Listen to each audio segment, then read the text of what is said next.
Just before we get started, I will say that this video is brought to you by Squarespace. Now more than ever, people are getting creative with their time. They're reaching into their savings account to start a new business of some kind, or maybe just launch a blog to share their opinions with family and friends. The world really is yours with Squarespace. It's the perfect web tool to help you fashion the internet into whatever you want it to be.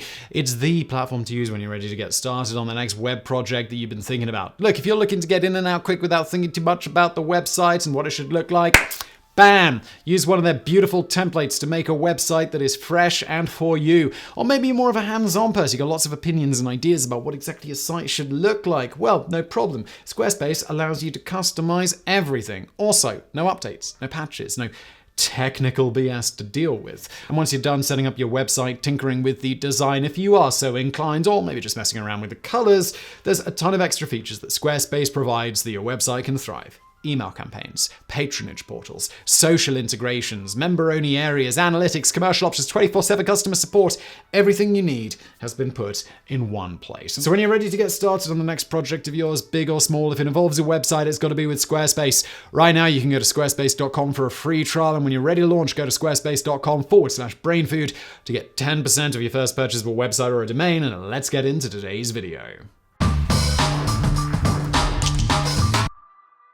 The subject of what a political leader in a democracy does after his term has ended and the merits of gracefully resigning from power has been on the news recently.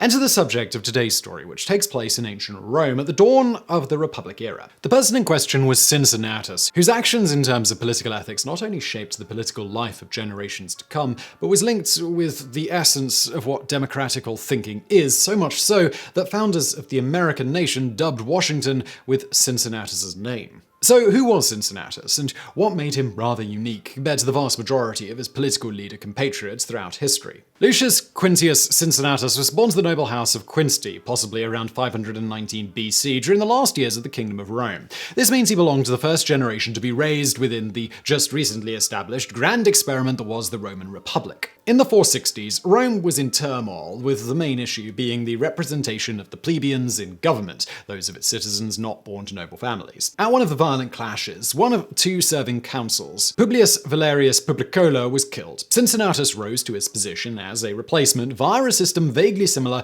to how a vice president can replace the president in the United States. Cincinnatus therefore served a term in the highest political office in Rome. Ultimately, however, rather than trying to cling to power like so many others, he eventually chose to return to his private life. This was at the least unusual for various reasons. For one thing, he did not step down because he was fed up with politics. Far from it, he was highly opinionated regarding the issues of his day, with a strong stance against the plebeian demands for constitutional changes that would allow them to circumscribe the decisions of the consuls. Furthermore, he was in a very difficult financial situation because of a fine he had to pay on account of his son Caeso, who, after causing political turmoil and violence, left the city before the court had reached a sentence. In the end, Cincinnatus had to pay a rather large fine in his stead, for which he had to sell his estate and instead live on a small farm across the Tiber. Thus, by stepping away, he not only gave up incredible power, but was also returning to the life not so much as a wealthy noble as he had been before his term in office, but rather the life of a simple farmer. While all of this did nothing to advance his personal fortunes, his choice not to use his term as consul as a means to broaden his political career, change his economic fortune, or even to recall his son, whom the Republic had condemned, gained him the respect of fellow Romans. But the story of Cincinnatus was just beginning. 2 years later, around 458 BC, Rome was once again imperiled as the army of the neighboring nation of Aequi broke towards Rome, defeating one consular army while the other was far from the action. To respond to this imminent threat, the Senate decided to elect a dictator, which at that time was a title provided by the Senate to a person who would have king-like powers for a fixed term, 6 months, after which the power would be returned to the Senate. This enabled the appointed dictator to act swiftly without asking for permission or waiting for the conclusion of further and often extended senatorial debates.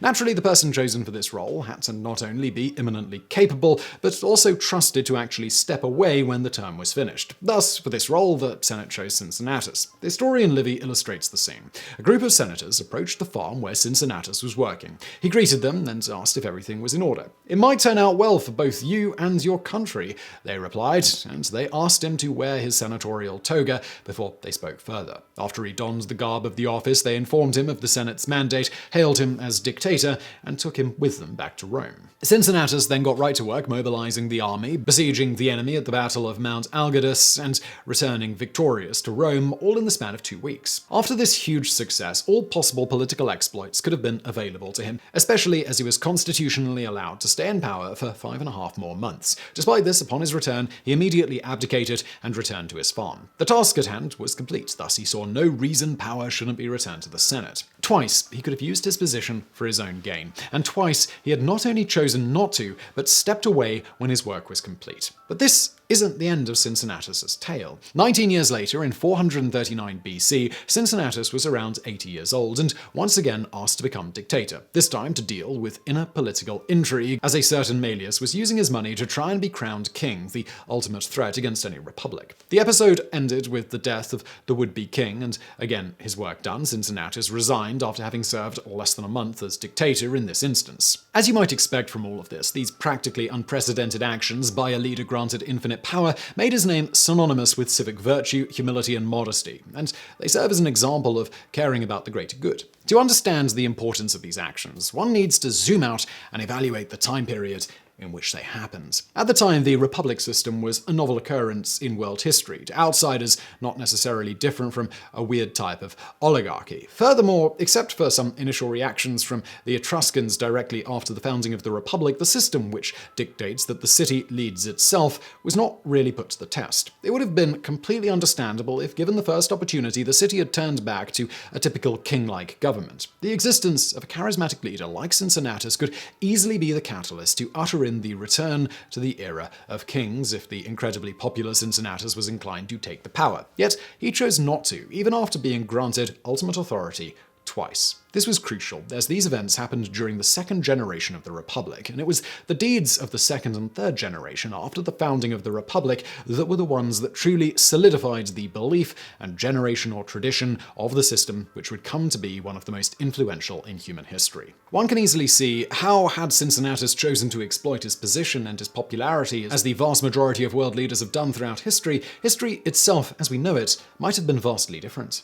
And now for some bonus facts. Cincinnatus as a role model had many imitators throughout his time, some more successful than others. Sulla. Continuing with Rome during the late Republic, the political Sulla was, let's say, controversial to say the least. You know that retired authoritarian Navy SEALs commander from any movie? Well, multiply this by 10, add some crazy slaughtering frenzies, and there you have it. However, in 79 BC, after putting order to the Roman Empire and having been dictator since 81 BC, he resigned. His supporters would like to compare this to Cincinnatus, but it is a rather different situation, seeing as he did not step down to resume a simple life, but rather to write his memoirs in a fancy resort. Plutarch states that he retired to a life of luxury where he consorted with actresses, harpists, and theatrical people, drinking with them on couches all day long. So rather than stepping down to a simple life, it was more of a retirement package filled with partying and bliss without the cares, intrigue, and dangers that come with being dictator of Rome. In another contrast, his reforms did not ultimately make the impact he had hoped, and their results were completely thrown over after his death. The empire was founded just a few decades later. Diocletian. Another controversial Roman leader, now in the not-so-brand-new Empire edition, Marcus Diocletian. Ruling as emperor from 284 to 304 AD, Diocletian achieved what few did during the so-called crisis of the 3rd century. He not only survived long enough to establish political reforms, but actually managed to stabilize the empire for the time being.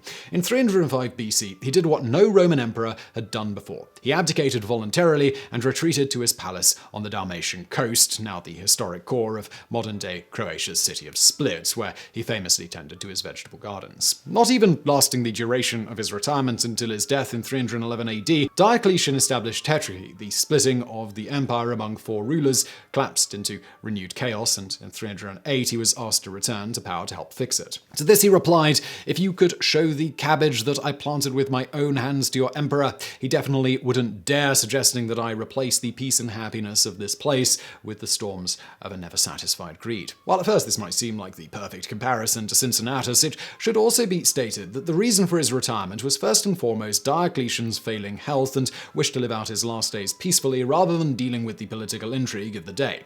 In fact, in contrast to Cincinnatus, Diocletian's attitude can be seen more as abandoning the empire in a time of great need, something even the 80-year-old Cincinnatus was unwilling to do. George Washington. Skipping ahead hundreds of years and a vast number of governing changes in the Old World, the American nation appeared in the world scene with a tempo. One of the most peculiar characteristics of it was the idea of a blend of republic and democracy, with a small hint of dictator thrown in, but all carefully balanced to try and produce a system of government blending the best of human governing systems while mitigating the downsides. Today it might seem trivial, but with very few exceptions, like say the Netherlands, at the time Western countries had a king figurehead with varying degrees of authority, even in cases where parliamentarianism had a long tradition, as was the case in England. For many, this experiment of reviving a political system based on ancient Rome was seen as weird, even eccentric. One of the many concerns was the stability of the system. Would Washington, the commander-in-chief of the Continental Army and someone vastly popular with the general public and politicians alike, step down after victory? Well, no, of course he wouldn't. He'd become a king, or something amounting to the same position, just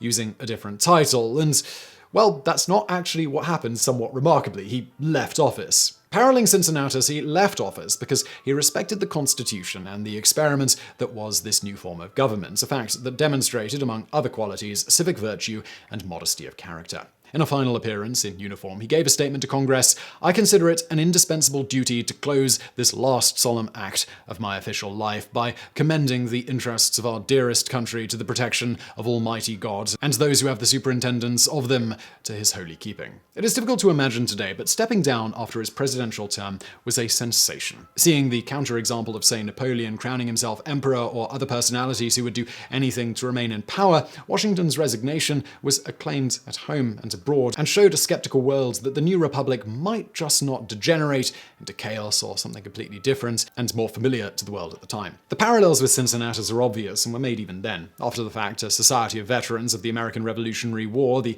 Society of Cincinnati was founded with the motto "Omnia requignit servi republicarum." He relinquished everything to save the republic. The first major city to be founded after the war was aptly named Cincinnati, which is the genitive case of Cincinnatus, meaning belonging to that of Cincinnatus. So I really hope you found that video interesting. If you did, please do hit that thumbs up button below. Don't forget to subscribe, and as always, thank you for watching.